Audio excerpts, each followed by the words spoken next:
Danas ćemo da probamo uveličavanje ekrana.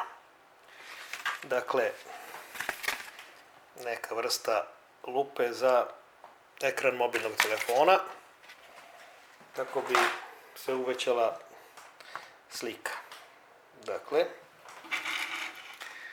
treba ga podesiti. Znači,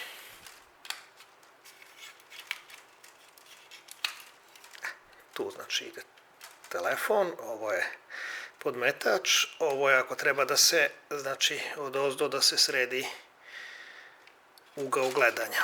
Znači zbog ugla gledanja. I da vidimo šta se dešava kada umjesto ovoga stavimo telefon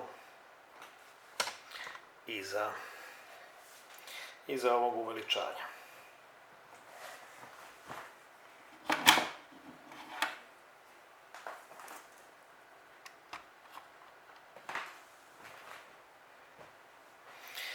Ugasim svetlo koje smeta ovom prilikom, znači za gledanje u mraku.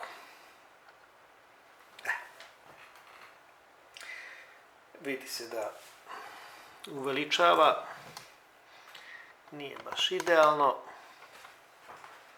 Ovo bi trebalo znači da se podesi niže, pomeram ovaj što podešava ugao. Ne, trebalo bi više.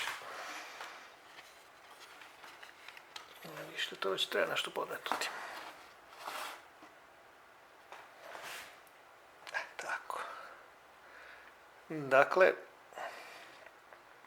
to tako izgleda. Slika nije idealna, ima malo vitoperenja, ali uvećava. Zaista uvećava. Pa sad da poredimo još jednom. Znači, kad nije uvećano,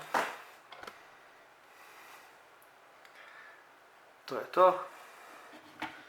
Vraćamo ga nazad da se vidi kad je uvećano. Znači, zaista uvećava. Može da posluži ovako za gledanje nekih stvari na YouTube-u.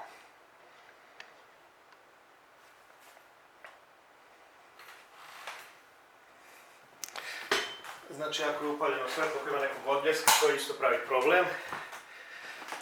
Znači, za gledanje u mraku treba, jer, evo, svaka sjelička se vidi.